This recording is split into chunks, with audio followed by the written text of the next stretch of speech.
겨울철에 혈액 동파와 혈액순환 장애를 막기 위해서는 어떻게 해야 되는지 지금부터 알아보도록 하겠습니다. 네. 먼저요, 첫 번째 방법은 몇 시간 이상 가만히 있지 말라, 무조건 움직여라.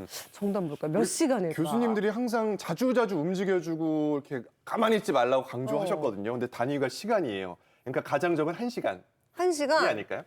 보면 맞았습니다. 1시간 이상 근데 이거 너무 짧은 시간 아닌가요, 교수님? 네, 우리가 이게 무엇이든 물어보세요. 방송 시간이 1시간인데 네. 사실은 제가 맨날 앉혀달라고 하는데 안 앉혀주시거든요.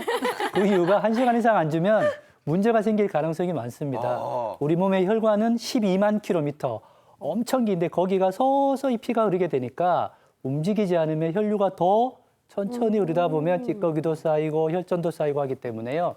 저희가 학교 다닐 때 학교 수업 시간도 50분이었습니다. 그래서 적어도 1시간 내는 무조건 일어나셔서 움직이시며 자세를 바꾸시는 것을 꼭 기억해 주시면 좋겠습니다. 그러네요. 생각해보니까 수업 시간도 한 대략 40-50분 정도 하는데 그러게요. 다 이유가 있었던 것 같습니다. 자, 이어서 겨울철 혈관 동파 막는 방법 두 번째 볼게요. 두 번째는 자, 이것을 반드시 먹어라. 아, 저 이거 알 것 같아요. 네. 박현아 교수님이 저번에 나올 때 채소를 2접시씩 먹으라고 했거든요. 채소 샐러드를 먹어라. 한번 볼까요? 네, 제가 열어주시죠. 공개해 보겠습니다. 아침밥을 반드시 먹으라고요. 오. 네, 채소도 드시고 아침밥도 반드시 드셔야 됩니다. 그 아침밥이 무슨 혈관 질환이랑 관련이 있을까라고 생각을 하실 수 있는데요. 실제로 스페인에서 연구를 해보니까 아침밥을 드시는 분과 안 드시는 분을 비교했을 때 아침 결식을 하시는 분은 드시는 분에 비해서 막 초음파로 이렇게 동맥경화도를 봤더니 2.6배나 동맥경화의 위험도가 높았습니다. 아침을 안 드시면요, 아무래도 점심과 저녁에 폭식을 하시고 야식까지 연결이 많이 되고요. 그럼요. 또 아침 밥을 먹어가지고 내 몸의 대사를 좀 깨워놔야지 낮 동안에 혈당 조절도 더 잘 됩니다. 자, 이어서 겨울철 혈관 동파 막는 세 번째, 이번엔 서보빌 씨가 한번 맞춰보세요. 네. 자, 요겁니다. 이것을 따뜻하게 하라. 저 이거 알 것 같아요. 네. 왜 우리 어르신들이 날씨가 추워지면 난닝굿바람으로 나가도 목만 따뜻하게 하면 된다고 하셨거든요. 목을 따뜻하게 해라. 맞죠? 아, 왠지 그럴듯한데요. 네. 정답 보면요.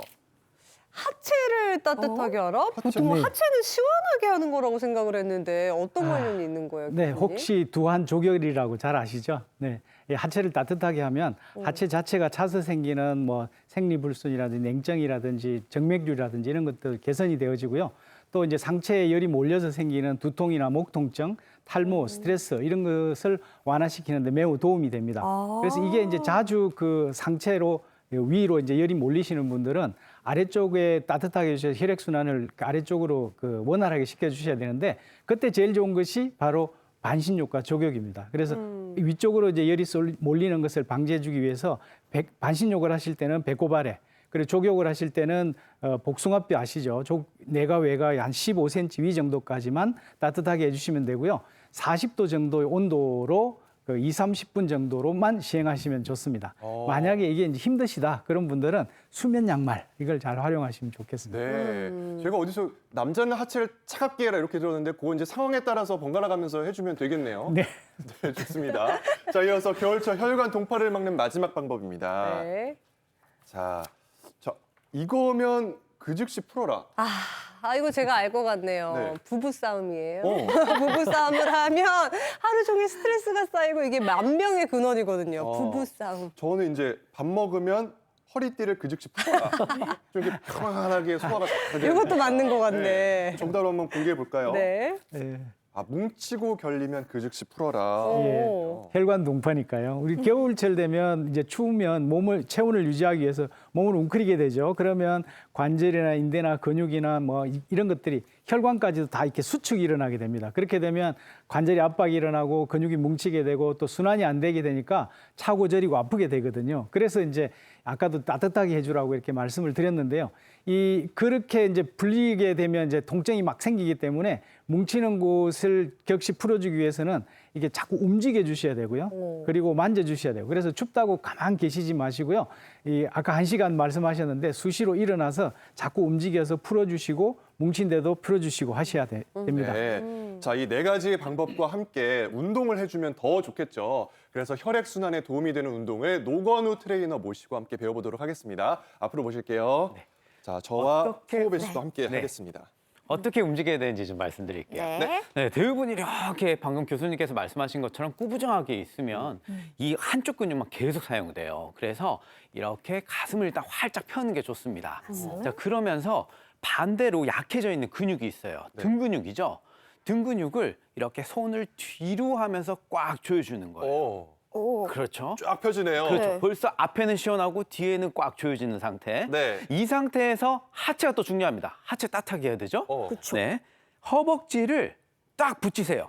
허벅지를 붙여요. 네. 뭐 물론 이제 살짝 공간이 생기는 부분도 있습니다. 그렇지만 최대한 붙이려고 노력을 하세요. 네. 그러면 허벅지에 힘이 들어가고요. 그 다음에 힙까지, 엉덩이까지 딱 힘이 들어갈 겁니다. 자, 이 상태에서 이 뒤꿈치를 살짝 들면서 팔까지 이렇게 움직여주세요. 하나, 둘. 그러면은 하체에 있는 혈액을 위로 펌핑을 하면서 네. 네, 이 혈액들이 위에서 순환이 될 수 있도록 약간 날아갈 것 도와주는 같은데요, 이렇게. 그렇죠. 위로 날아갈 것 네, 네. 근데 이게, 이제 네. 펌프질하는 거군요. 네. 여기 뒤에서. 맞아요. 그런데 소배 씨 같은 경우는 지금 어깨가 살짝 이렇게 들려요. 네, 어깨가 들리지 않도록 살짝 손을 이렇게 한번 꺾어 보세요. 아. 이 상태에서 아래로 눌러주면서 이거 눌러주면서 진짜 날아갈 것 같은데. 그렇죠. 눌러주면서 한번 해보세요. 그럼 어깨가 쭉 내려가면서 이 또한 스트레치가 될 수가 있고요. 그 다음에 네, 지금 자꾸 가슴을 좀 내밀었는데 살짝 배가 지금 나오고 있는 경우가 그러니까 재성씨 좀 이상해요. 네. 좀 봐주세요. 네. 배가 이렇게 나오는 경우는 최대한 가슴을 대각선 위로 올린다는 느낌으로. 그러니까 상체를 좀 더 앞으로 이렇게 하는 느낌으로 하는 게 좋습니다. 어우. 네. 자, 이번에는 무릎을 살짝 구부려 보세요. 무릎을. 그래서 이제 허벅지까지 같이 조여주는 건데 이 상태에서 엉덩이를 뒤로 이렇게 앉아주는 거예요. 네, 엉덩이를 뒤로. 아, 앞으로 너무 가는 뒤로 게 갔어요. 아니라- 그렇죠. 네, 뒤로 이렇게 앉으면서 허벅지를 조금 더 수축을 시켜주는 거죠. 하나, 다시 어깨는 마찬가지로 등을 꽉 조여주면서 둘, 셋, 넷, 다섯. 자, 마지막 네. 반대쪽 한번 해볼게요. 반대쪽. 네, 하나, 엉덩이를 앉아주면서 둘, 등도 조여주셔야 돼요. 셋, 엉덩이를 좀 더 뒤로 앉아야 돼요. 생각보다 그렇죠. 어려운데. 상체가 너무 뒤로 젖혀지면 안 돼요. 허리 아플 수 있어요. 상체는 조금만 더 앞으로. 그렇죠. 오, 운동이 잘 됐습니다. 네. 어떠셨어요? 그래서 막 되죠? 아파요. 이렇게 잘 배워봤습니다. 감사합니다. 네. 네, 하체를 따뜻하게 해서 혈액순환을 촉진시켜주는 운동법 배워봤습니다.